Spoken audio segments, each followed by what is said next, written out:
I just want to have a bit of a catch up, and it's been it's been a little while since we spoke. I think so the last time I talked, you were in the middle of a forest somewhere. in Yeah, it's about 4 months ago now, that Yeah, isn't it? Something like that that. seems like a while back.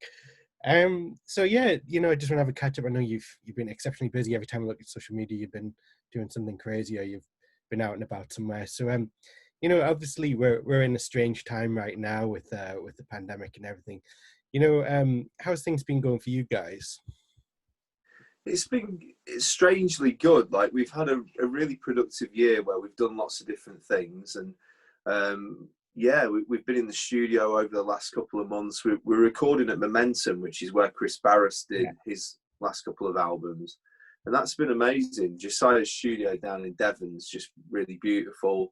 And when we went there, it was actually like we were escaping coronavirus for a week, where we didn't have the TV on and watch the news, and it was just nice to kind of focus on music. And then when I drove back from Devon and I got back to my flat in St Albans, it was like, switch the news on. It's like, oh, fuck, I've escaped this for a bit.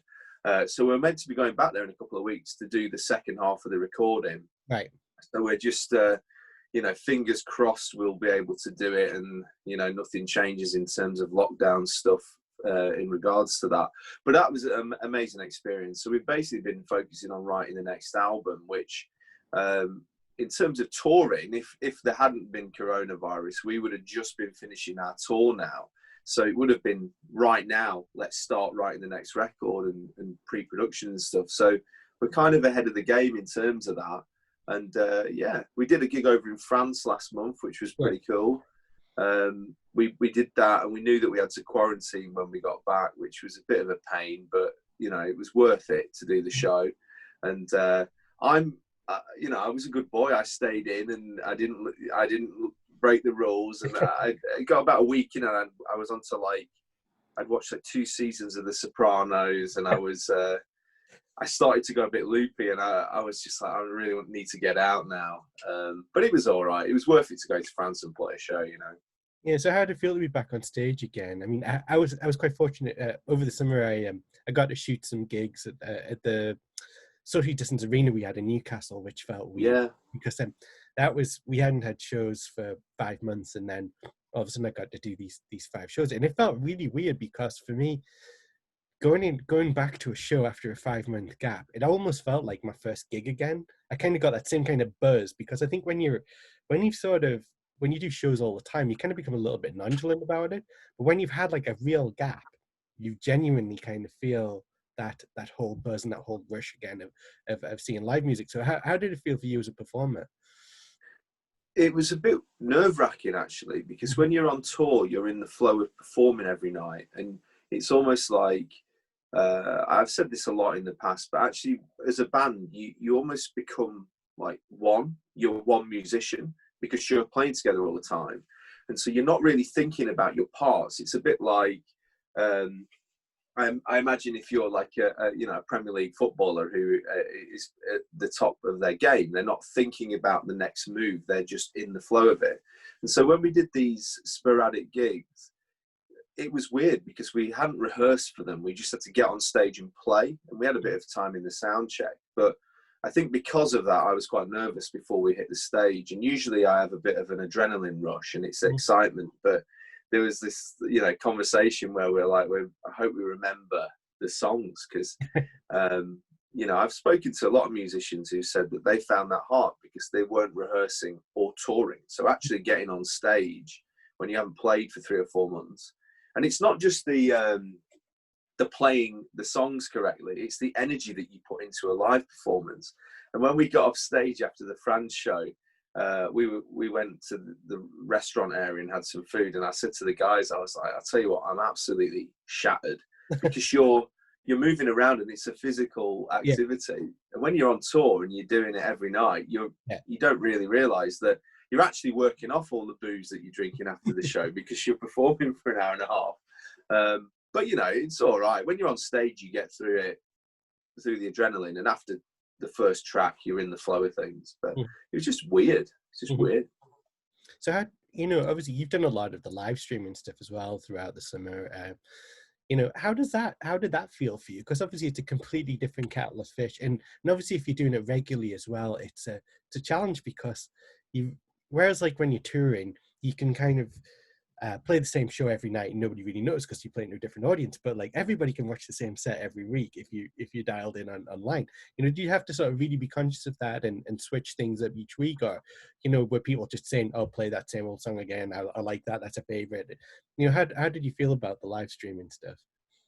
Well, to be honest, man, like most of what I've done this year has been like stumbling along, trying to work out what to do. And I said to the guys the other week, like, we've essentially toured Who Feeds the Wolf, which is my last album. So we've essentially toured it. We've just done it in a really bizarre way, which involved, a stretch right at the beginning where I was doing my weekly acoustic live streams, and then we did a band live stream for the album launch.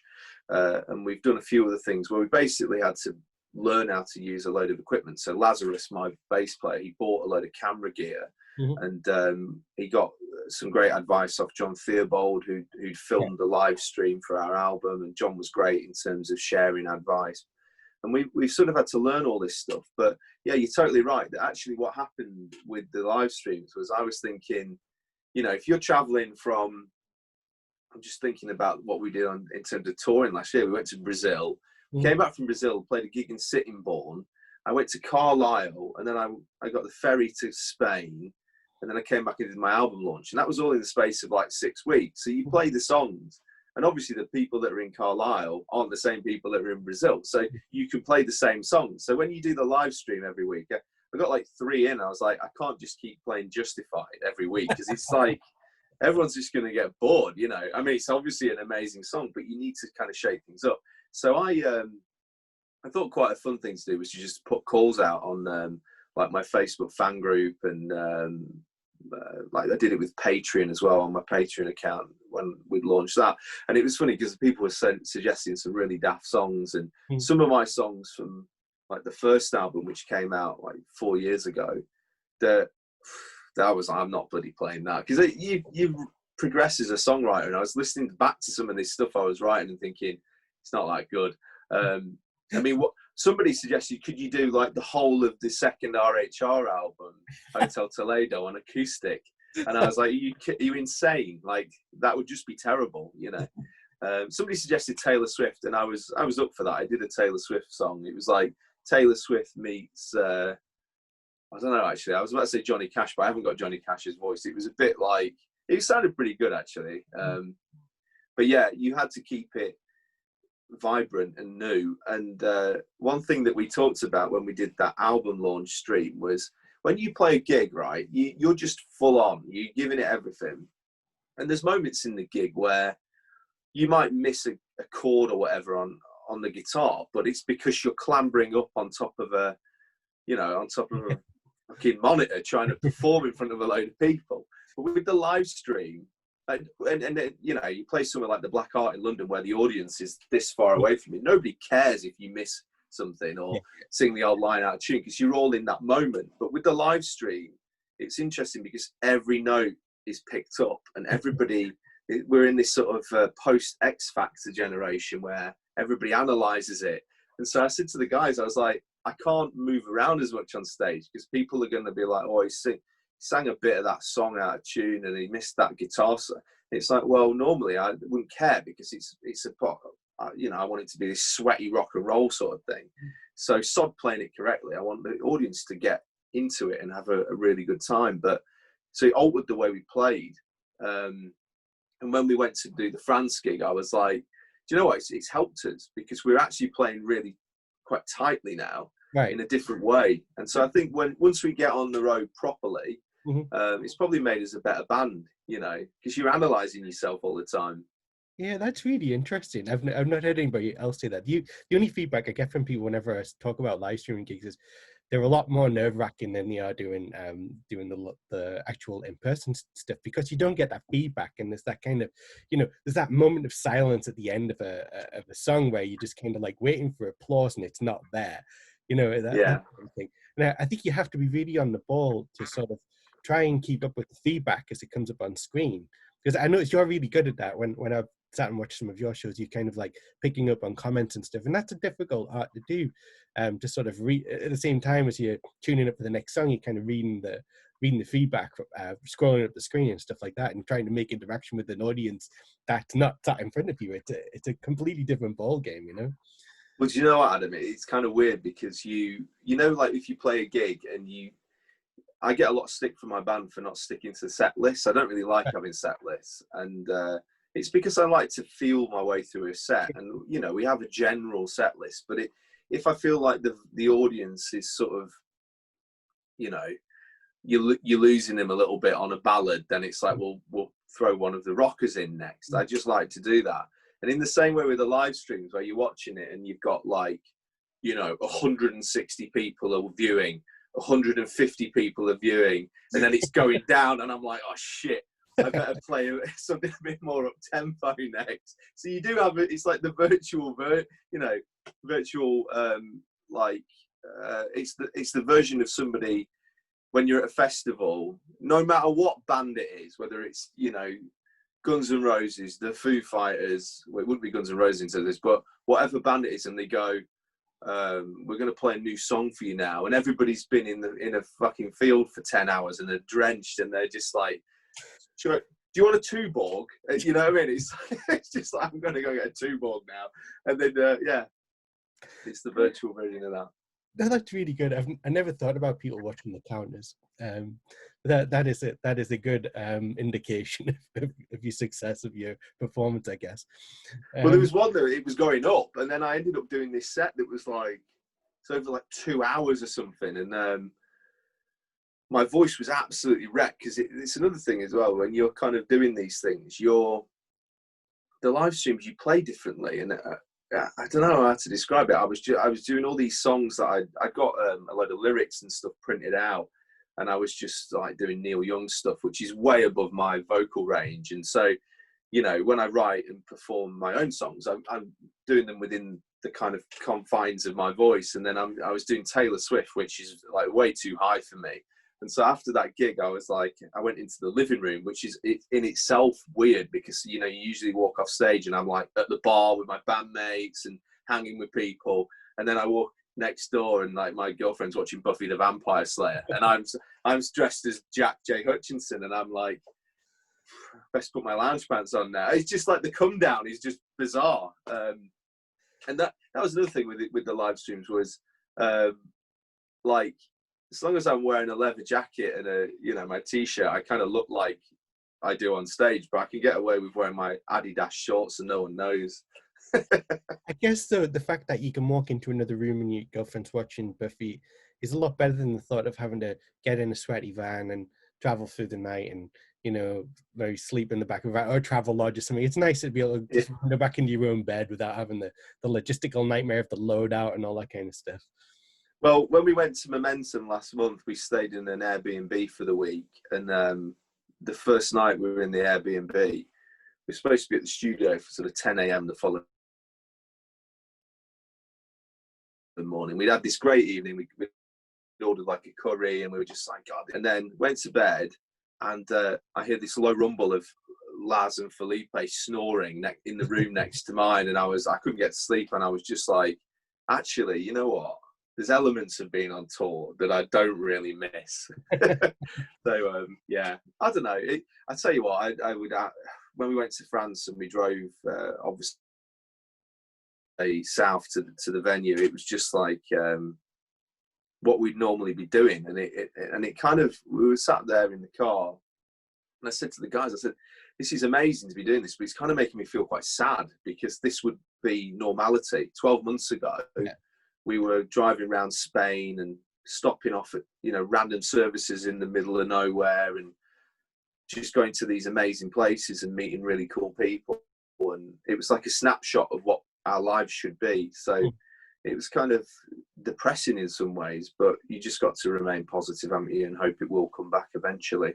Yeah. So, I mean, onto your new single, I mean, so you just brought out World on Fire. It's described as brutal and Sabbath-esque is what it's got on the press release. But you guys recorded that in Brazil, or did it actually come to fruition out in Brazil? Was it something that you'd written and then you recorded out there, or was it something that actually came together when you were actually out performing in Brazil? It actually came together out there, and I'd got the riff, and I'd had that riff since the Boom Boom Brotherhood days, the band I was in sort of 4 years ago. Mm-hmm. And it was just a riff that we used to actually just do at rehearsals. It was something that I never had a verse, or it was just that intro riff, and I thought it was a really cool riff. It was a bit slower, so it was more Sabbathy. Mm-hmm. And when we were in Brazil, it's like when you're on tour, most places, there's a lot of downtime. So you spend a lot of time in hotels doing nothing. You're either watching, what I tend to do is I watch John Carpenter films repeatedly on my iPad and just fill the time with sort of horror movies and stuff. But I was just noodling around on this Les Paul that this guy lent me over there, and kind of came up with the verses and the chorus and went into the living room and played it to the guys. And it was a really cool vibe. I mean, you're in Brazil in this gorgeous accommodation. I'm like, I've just come up with this. And it was the first time that we'd really written something collaboratively. So then Laz was like, well, what would be really cool was, instead of it just being 3 minutes of it being a solid rocker, why don't we have a bit that's a bit like Master of Puppets, or something that kind of goes in a different direction halfway through that the audience won't be expecting.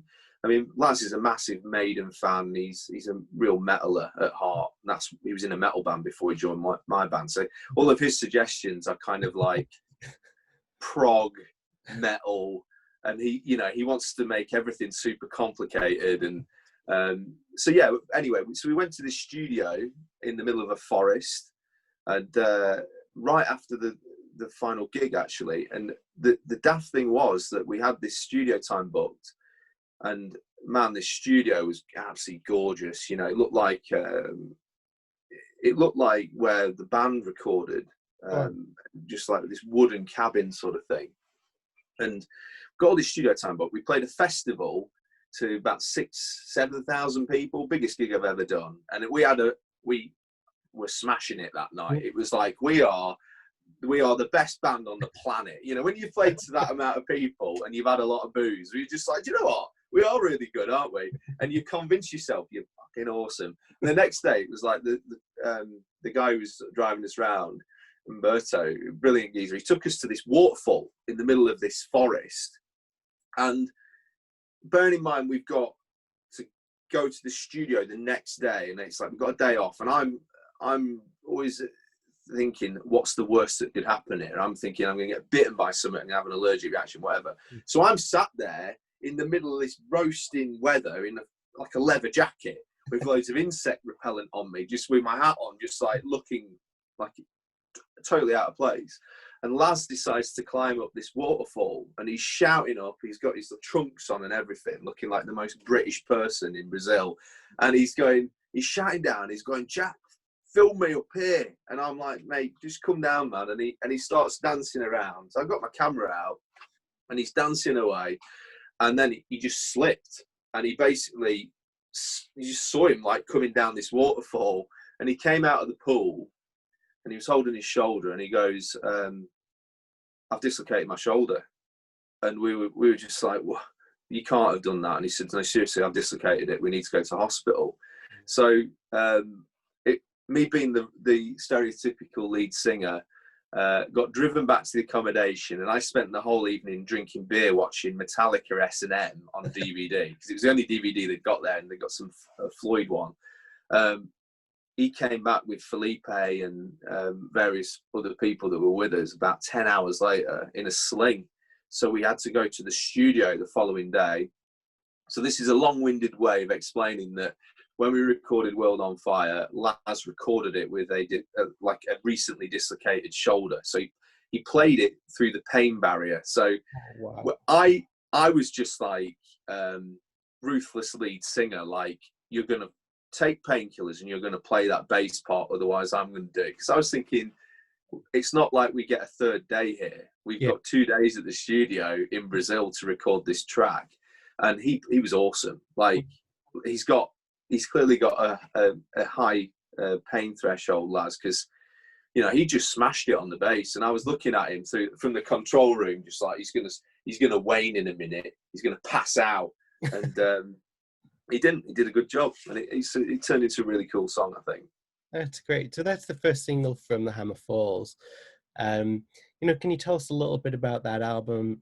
You know, obviously you're halfway through it right now in the studio. You know, what's the sort of time frame? You know, when are you thinking about putting it out? Is it going to be, you know, some point next year, or are you going to sort of see how things go at the minute? Well, the plan is to try and get it out, I reckon, late March, April time. But Mm-hmm. we've just got to see how things go in terms of the world. You know, it's sort of the reason we're putting World on Fire out is that it was supposed to come out at the beginning of this year, and it was supposed to come out basically to kind of coincide with the summer festival season. Mm-hmm. And we just delayed it because we ended up recording an album in lockdown, and we didn't have any festivals to play. And I was like, we've got this killer tune, there's no point just sticking it out there. And then I said, you know, we want this to be, it signifies for me a shift in the way my music sounds. It sounds like what the next album's going to be like.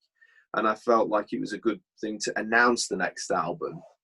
And you know, we've got all the tracks basically down. We're going back to Momentum in a few weeks to work on some guitar parts and that sort of stuff. But the new album it's really kind of heavy, and I think it's sort of reflective of how we're feeling at the moment about the world. It sounds like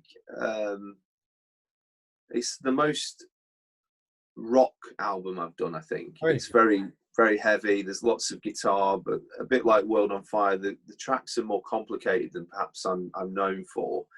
But then I think there's some ballads on there as well that are pretty cool. There's 2 ballads, and there's an instrumental on there, which I've never done before. And it's very kind of horror, John Carpenter type instrumental, called The Wastelands, which we're really pleased with. So yeah, it's coming together, but I don't think we're in a rush to stick it out. I think it's got to have its own life, and I don't really see the point in rushing things, because, you know, the way things are at the moment, we don't know when we're going to be able to tour again. We don't know when things are going to get back to any form of normality. So my plan is to put another single out in the new year. Mm-hmm. And then, you know, see where we're at with the album. And I think every album I've done has been a progression. And it's been interesting to write with Felipe and Laz and try different stuff. It's something that I guess I tested writing with other people with RHR. It was fun to sort of bounce ideas off Troy and Mike with that. And, you know, all that does is it opens different doors to you, because you've got your own way of playing. And, you know, Laz always jokes about, like, everything I write has to be like a hook, whether it's a guitar part or it's like he said to me that I write like Beatles melodies for guitar. And I guess I like that. I like rock that is memorable, whereas he likes the most complicated, crazy stuff. He got me watching a Trivium gig. You know, they did that live stream, and he was like, "This is what our next album should sound like." And I was like, "You want to get me some guitar lessons, mate?" That could be interesting. Yeah, it would be a lot harder to incorporate the rest of your material if you sounded like Trivium as well. Oh my God. Yeah, I mean, you don't want to alienate the people that like your music.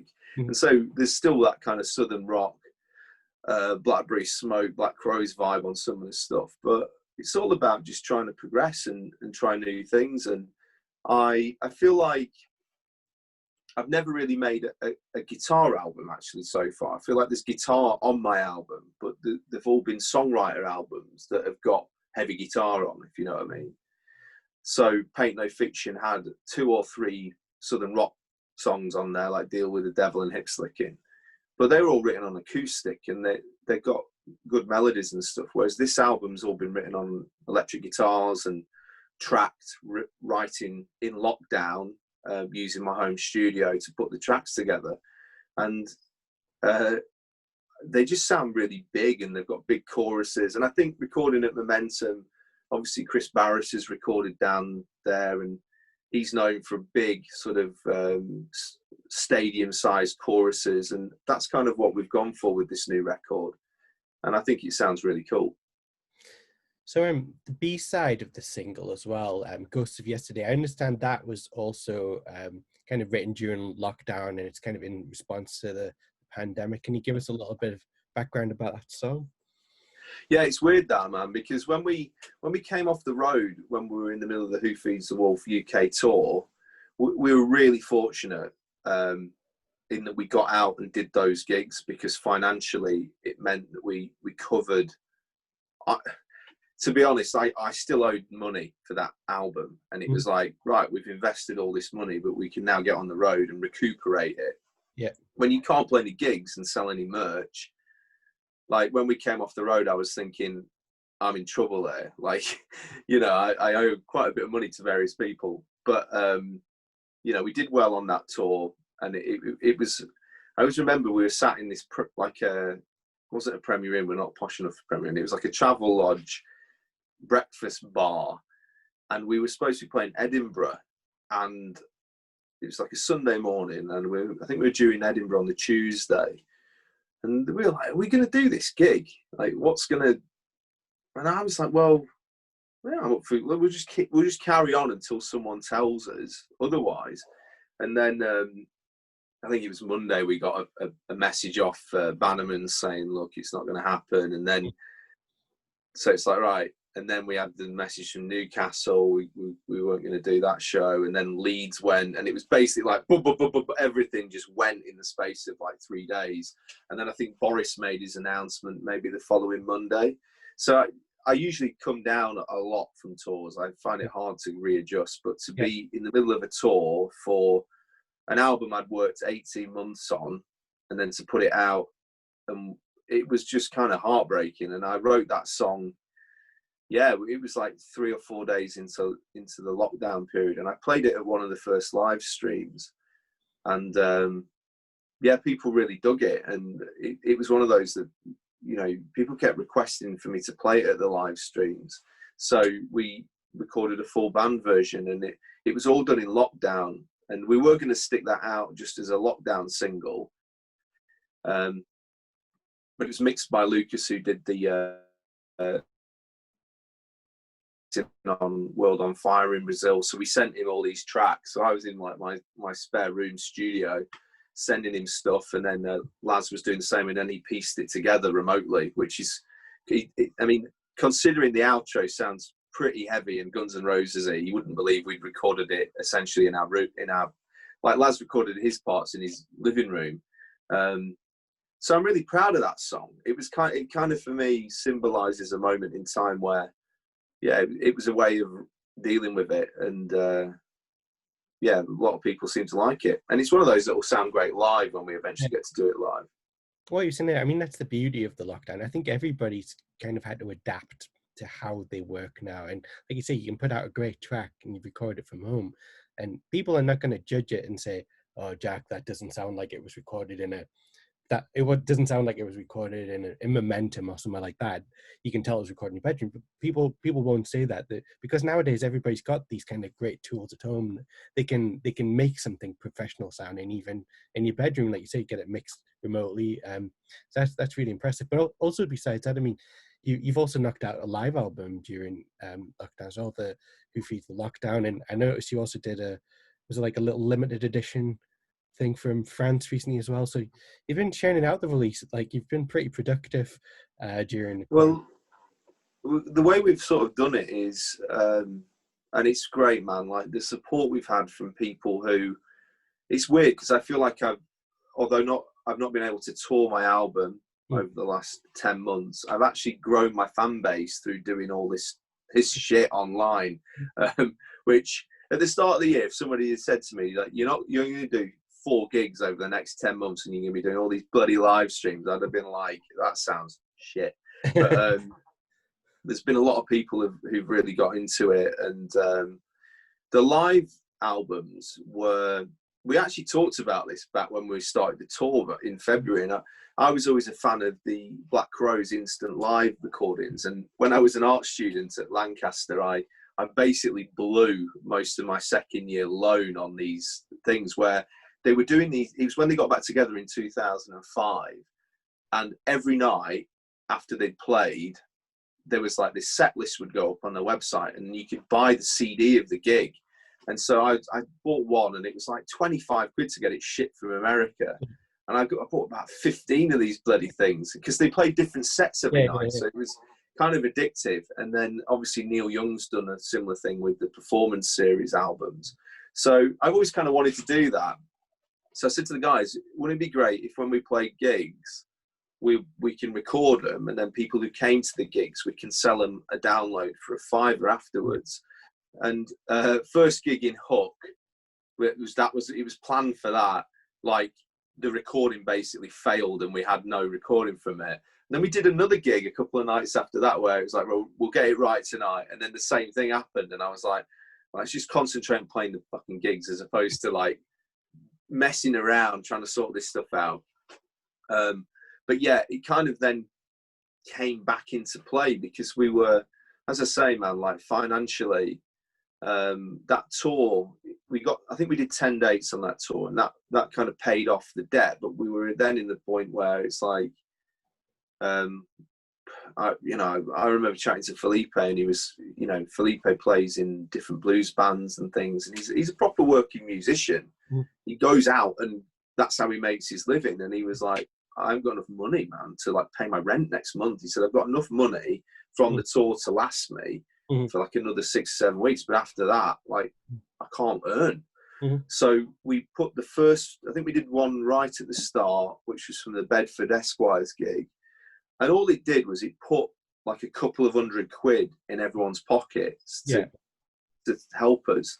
And then we've done 3 now, and they've been, I mean, we recorded the France show and put that out, and loads of people from that gig in France bought a copy. So it's been a kind of little, it's a cool thing for us to listen back to as well. Although last point on, we were going through the Euro tunnel, and he put the recording on, and I hate listening back to stuff like that, because I remember like my bad jokes, and then I listen and I think, oh God, I'm horrified by that. So I have to leave it a bit. But they're a good idea, I think. And little earner, that sort of thing. Well, the last question I got for you is just because you mentioned him several times, but John Carpenter, and obviously we're near Halloween. What's your favourite John Carpenter score? Do you know what? Literally just before we were going to do this interview, I was listening to his new track, Skeleton. He's just announced a brand new song this week, which is from his new album, which is Lost Themes 3, which is coming out in February. And I guess the one that I listen to the most is actually Lost Themes 2. I listen to it a lot when we're on tour, mainly to drown out the snoring from the other guys. But he's done some amazing stuff. Obviously, there's things like Big Trouble in Little China that have got... It's funny, actually, the riff from that, from the theme tune to Big Trouble in Little China, which song was it that I nicked it for and no one realised?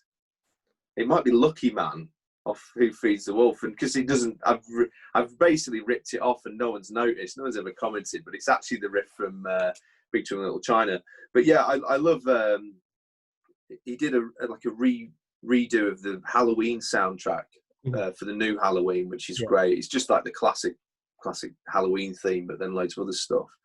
And I think he's had the resurgence as an artist now as a musician, and it's great that people are actually paying attention to him and realising that he's not just a brilliant film director. A key part of those films was the scores. So stuff like The Fog, which has this kind of eerie kind of element to it, that if anybody else had done that, it would have sounded a bit crap. And I love the story like The Thing, because he didn't do the score, did he, for The Thing? It was Ennio Morricone who did The Good, the Bad and the Ugly. But then John Carpenter didn't totally like what he'd done, so then he ended up re-recording a load of it, basically got his synth out and was just like so that we've got a bit of that on the next album, which I think there's nothing wrong with having a bit of a John Carpenter influenced element to your album. I got to shoot one of his shows about 2 years ago, and it was Oh wow. unbelievable. He played the Town Theatre in Newcastle, and it was a few days before Halloween as well, and it's quite an eerie old theatre, and it's really beautiful theatre. And yeah, he kind of had like cinema screens behind him, and as he just played through the scores, and it was like, honestly, it was magical. So yeah, I love his stuff too. So I was just curious there. You know, I saw that gig advertised in Newcastle because I was in Newcastle that week, and I was not. It wasn't the day that he was playing. Yeah. And then he played London, didn't he, as well? But it Yeah. was like basically where I was in the country was not where he was, so I couldn't do it. And yeah, I was kind of gutted afterwards because I was thinking. I tell you, I did quite a sad thing though, Adam. I bought the tour T-shirt, so I got hold of the tour T-shirt, but I didn't actually go and see him. There you go. That's good. There you go. He was amazing, but yeah, quite scary pointing the camera at him and sort of. I was kind of peering behind his synth and trying to take shots. But no, like I said, it's lovely catching up with you, mate. Always a pleasure to chat to you, and hopefully next time I see you, it won't be via the aid of the internet. Yeah, man.